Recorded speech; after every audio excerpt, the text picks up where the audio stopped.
What's up, YouTube? Uh, this is Paisa. I'm gonna give you another story. This is gonna be about uh, the Paisas. They took off on the Norteños in Solano. I want to say it had to be like maybe 1999, maybe 2000, around that time. Um, my old building was 23 building. At this time, I'm in building 22 with Big Wino, the crib. So my old building basically, I guess a Norteño showed up from the other yard, I guess, or from someplace, and some of the paisas recognized them from another place where the Norteño, the guards were coming or something, and the Norteño threw a shank underneath the paisa's rack just to get rid of it. Not intentionally to do that, but I guess that's what he did. The guards found it, and they rolled the paisa up, and he went to the hole over it or whatever. So they recognized this Norteño from another place or another yard, the other yard, I don't know. So the shot caller for the Paisas was from Sinaloa. He said he actually gave the Norteños, the main dude on the yard, I don't know who he was. Uh, he didn't ask. This would kind of trip me out, and it was kind of cool. I liked it because he didn't ask, "Hey, I need you guys. Can you guys roll this guy up?" He said, "I'm giving you 3 days or 2 days, whatever it was, to roll your homie up." And they told him why, and that's it. He goes, "Just I'm giving you 2 days. Not gonna explain what's gonna happen, but something's gonna happen, right?" So they never did, and at count time,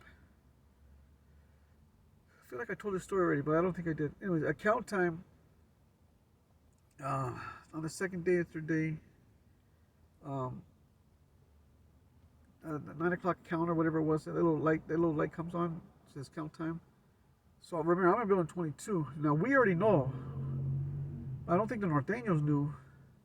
At least in my building, they were actually. I think they got on lockdown prior to that. I don't know what happened. We had like bed movement or I don't know, or maybe just dorm. I don't know.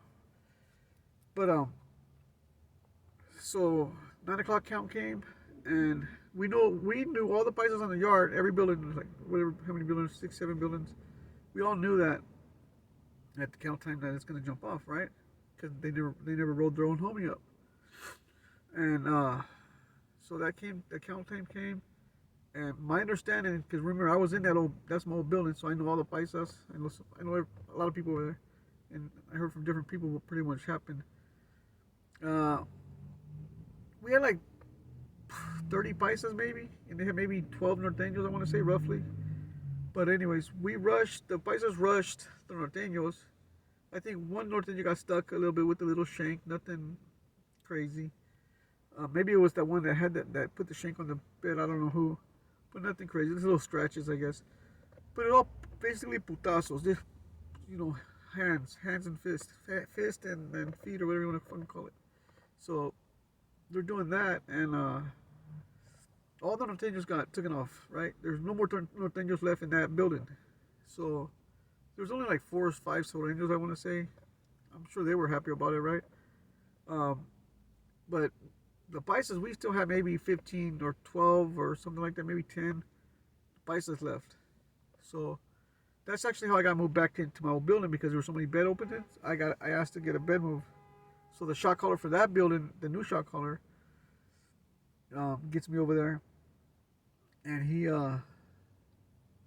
so I'm his bunkie basically, right? He's on bottom bunk. There's triple bunks. I was on top bunk. Middle bunk at that time was not being used. I don't know if it is now. And it was level 2. Remember, level 2, yard 4, Solano. So all the Norteños were gone in that building, right? But now, prior to this, when I'm still in my old building, like before I got moved back to my old building, I'm still in building 22.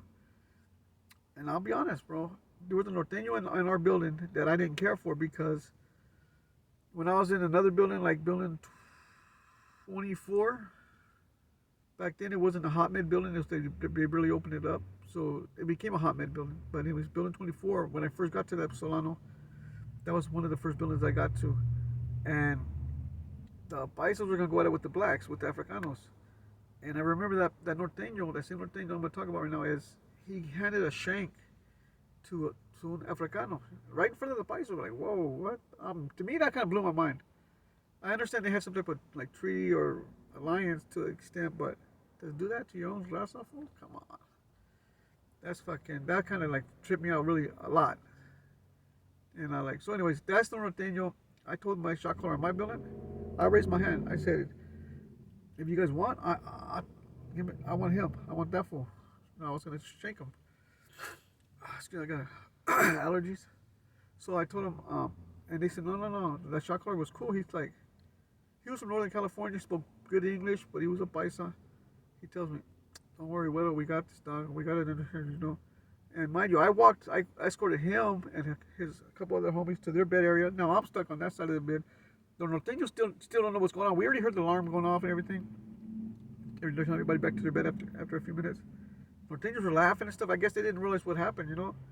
We all knew. We were serious. We were like booted, ready, you know. Like we think Norteños might try to rush us. And they're slick, bro. The Norteños are smart, bro. I'll tell you why. With the Norteño that I was gonna, it's fucking funny. I raised my hand that I wanted to get. They told me no, don't worry about it. They got it. This looks like we're on lockdown for a while, right? I don't know how long, maybe a month or two. And for a month, that's when Wino the Crip. He brought me actually a lifer. He brought me a bag of goodies from the kitchen because we used to both work in the kitchen. And I wasn't working because we're no school, no work because of the riot. So that's the homie that brought me the food, Wino the Crip. I much appreciated, Wino. Thank you, brother. Hope you're doing well. So with the Paisa'S, they escorted me back to my bed area now. But now, 2 months later or a month later, whatever, we got day room at this time. Norteños and Paisa'S have day room because nothing else jumped off nowhere else, just that one building. I don't think nothing of it, right? It's like nothing's gonna happen in my mind. That's what I'm thinking. I get my roll of toilet paper, go take a shit, and I swear to God, bro, that same Norteño that I wanted to get, look, I think he wanted me too.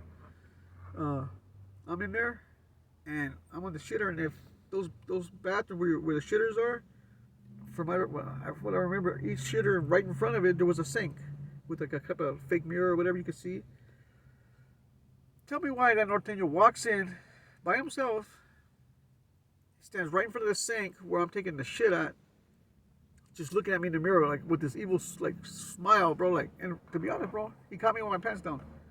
No lie, like I know this fool has a shank because I see what he did in the other buildings. So I'm like, fuck, I ain't got shit, bro. I got a roll of toilet paper. So I already know, like, as soon as I stand up, this fool's gonna rush me, right? So I'm not even gonna have time to pull my fucking boxers up or wipe my ass or anything. So I was like, fuck it, it is what it is, right? All I got is my fist. And I swear to God, bro, before I even could stand up, 3 Paisa'S walked in the bathroom. One stood at the door, and another Paisa stood at each side of the sink of the Norteño, right? And I was like, yeah. Man, I felt so good. Now I started smiling. That fool, I started finishing my shit, and then that fool kind of like walked out of there real quick, almost tripped on his way out. No lie, this is a true story, bro. With that happened, I look at actually one of the Paisa'S was with my bunkie. He was a youngster. I was young too. I was like 27, 28, something like that. He looked like he was 12, bro. No lie. He was a little dude, but he was real serious, you know, not like a culero, not with a chip on his shoulder, but he just was real serious, very observant. And he was from Nayarit, Cora, you know, that's what they call Nayarit, Cora. Him and his 2 other homies right there, bro, and they saw what happened. They saw that fool coming in the bathroom, like, right after I did. So, like, they knew something was up. So they had shanks on them. Both of the other Paisa'S that came in there had shanks. I was like, gracias, bunkie, gracias, Paisa. Mucho gracias, canal. So yeah, that was a trip, bro. I wanted that Norteño. I think that fool wanted me too, but he would have got me. I think he would have got me. As soon as I stood up, he would have got me, bro. So that's a story with the Norteño. And nothing else ever happened with that riot. Nothing else ever jumped off. And my question was, I thought the Norteños, like once you like attack some of them, they're all going to come at you eventually, right? Like in a reasonable amount of time, but they never did. With that said, hope everything's good. Peace, love to everybody. One love. My video might end, so I want to just give you a shout out to everybody. One love. Let's keep it peaceful. And with that, I'm out.